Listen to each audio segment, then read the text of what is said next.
What's the closest you've ever come to dying? 1. Back in college, I was living in a super old apartment with terrible insulation. One winter, it got ridiculously cold, and my roommates and I decided to use our gas oven for extra heat. Stupid? Yes, but we were broke and freezing, so we thought, what's the worst that could happen? Well, apparently carbon monoxide poisoning is what happens. We left the oven on for hours while watching TV, completely unaware that we were slowly turning our apartment into a death trap. I remember feeling really tired and thinking, man, I must just be exhausted from classes. Then one of my roommates, who had been lying on the couch, suddenly sat up and said, "Dude, I feel like I'm gonna pass out." That's when it clicked. We all had insane headaches, and the air felt weirdly heavy. One Google search later, we realized what was happening and sprinted outside in full panic mode. We barely made it before things got worse. The fire department came and straight up told us that if we had stayed inside for another hour or two, we wouldn't have woken up. So yeah, almost died because we were too cheap to buy a space heater. 2. A couple of years ago, I went on a vacation with some friends to New Zealand. We decided to do some crazy stuff. Skydiving, whitewater rafting, you name it. But the one that really nearly killed me was the bungee jump. It was at one of the most famous bungee jump locations, a 134-meter drop over a river. I was hyped up, ready to take the leap. They strapped me into the harness, and everything seems good to go. I get to the edge, take a deep breath, and jump. The fall was incredible, heart racing, adrenaline pumping. But then, as I'm coming toward the bottom, something goes wrong. I feel a snap in my chest, and the harness suddenly yanks me upward way too hard. Turns out, the safety cord had a malfunction, and instead of being gently pulled back up, I was jerked violently, which nearly caused me a blackout. The staff quickly pulled me up, but for a few seconds, I seriously thought I was going to pass out or get seriously injured. Afterward, they apologized, but honestly, I was just relieved to be alive. I definitely won't be doing another bungee jump anytime soon. 3.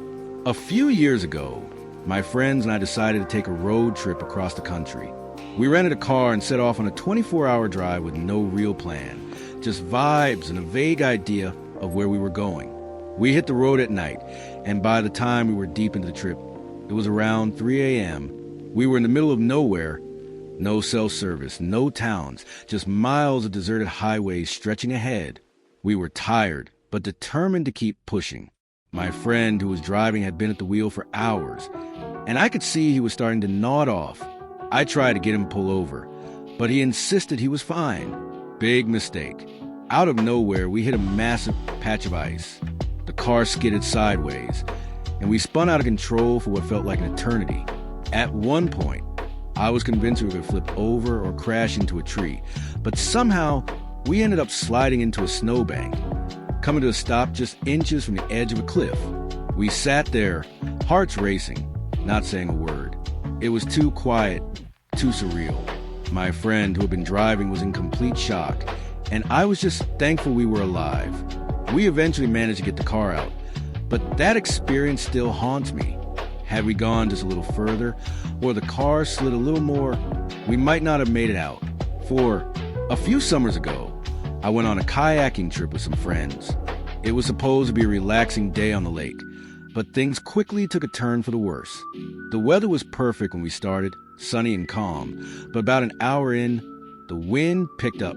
At first, it wasn't too bad, but then it suddenly got really rough. Waves started crashing against the side of my kayak, and I was fighting to stay upright. In an instant, the wind picked up, and I was knocked sideways. The kayak capsized, and I went straight into the water. I panicked. I'm a decent swimmer, but I wasn't ready for the force of the current pulling me under. My paddle was nowhere to be found, and I couldn't grab hold of the kayak. It was too far out. I started swimming toward the shore, but the current was way stronger than I anticipated. I honestly thought I wasn't going to make it. My chest felt tight from the cold water, and my arms were giving out from the struggle. I was about to go under when one of my friends managed to get their kayak to me. They pulled me up just in time, and we made it to shore together. I spent the next hour trying to warm up and shake off the terror. That was the closest I've ever come to truly drowning. And I'll never underestimate the power of water again. 5. This one's kind of weird, but it was definitely the scariest moment of my life. I was in a high-rise office building, coming back from a meeting, and I hopped into the elevator to head back up to my floor. It was a typical day, so I didn't think twice about it. As the elevator started its ascent, it suddenly jerked violently and the lights flickered. Then, out of nowhere, the elevator came to a complete halt. We were stuck. No big deal, I thought. It happens all the time. But after a few minutes, I realized something was wrong. The temperature inside started rising, and the air felt thick. I pressed the emergency button, but there was no response.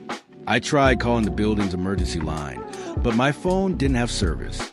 The whole situation started to feel eerily claustrophobic. The panic set in when I noticed I was getting dizzy from the heat. I began to feel lightheaded and nauseous, and I realized that we could be stuck for hours, maybe more. I started banging on the walls, trying to get someone's attention. About 30 minutes later, the elevator finally started moving again. When the doors opened, I was greeted by a couple of security officers who said they had received a distress signal and came to check on us. Apparently, the elevator malfunction had caused a slow buildup of heat, which could have been dangerous if we were stuck much longer. I walked out of that elevator shaky and exhausted, knowing I'd never take a ride in a building like that without checking the safety protocols first. 6. A few years ago, I was driving home from work on a rainy evening.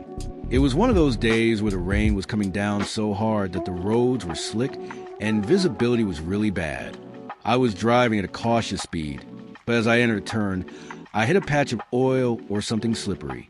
Suddenly, my car started spinning out of control. The steering wheel was useless. I couldn't do anything as my car went from one lane to the other, narrowly avoiding hitting a parked truck. My heart was pounding in my chest as I tried to regain control, but nothing was working. In the chaos, I spun around 3 times before hitting a guardrail on the side of the highway. For a few seconds, I just sat there, frozen, staring at the damage. My car was totaled, and I was sure I was hurt, maybe worse. But somehow, despite all the chaos, I wasn't even scratched. My seatbelt had done its job, and I was alive. A few minutes later, I called 911, and the police arrived. They told me that if I'd been going even a few miles faster, or the guardrail hadn't been there to stop me, the outcome could have been completely different. It was a terrifying experience that left me shaken, but in the end, I was lucky to walk away without so much as a bruise. Every time it rains now, I drive just a little bit slower. 7. A couple of years ago, my friends and I went on a weekend hiking trip in the mountains. We were all experienced hikers, so it seemed like a simple enough trail to tackle. But halfway through, we decided to take a side trail that led to a popular scenic overlook. It was a bit more rugged, but nothing too extreme.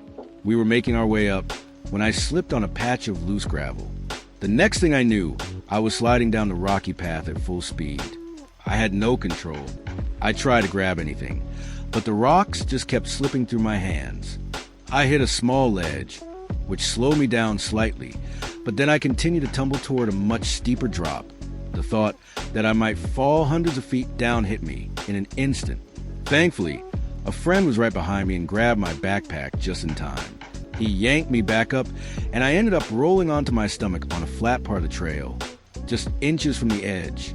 I was completely breathless and stunned. After a few seconds of processing what had just happened, I realized how close I'd come to falling off the cliff and potentially dying. I'd have been gone in an instant if I hadn't hit that ledge or if my friend hadn't reacted quickly. I spent the rest of the hike with shaky hands, and it's safe to say I've been a lot more cautious about where I stepped since then. 8. A few years ago, I was living in a rental house, and one afternoon, I decided to fix a light fixture that had been flickering for weeks. I figured it would be a quick and easy fix. Just swap out the bulb or do some minor troubleshooting. My knowledge of electrical work was basic at best, but I figured I could handle it. I turned off the light switch, but not the circuit breaker, rookie mistake. I got up on a chair, reached into the fixture, and the second my hand touched the exposed wires, I got hit with a full jolt of electricity. I don't even remember much about the moment itself, except for this intense shock that felt like 1,000 needles. My body stiffened, and for a split second, I thought I was going to die. I managed to pull myself away, but I was shaking uncontrollably, unable to feel my fingers. Somehow, I didn't lose consciousness, and I stumbled back, barely able to catch my breath. I immediately called a friend to come over and check if I was okay. After a quick trip to the ER to make sure there was no internal damage, I learned I was incredibly lucky. The shock could have caused heart arrhythmia, or worse, if it had been more severe. I never attempted DIY electrical work again. And now, every time I see someone messing around with wires without cutting the power first, I get anxiety just thinking about how close I came to a real disaster. Thanks for watching, and like and subscribe.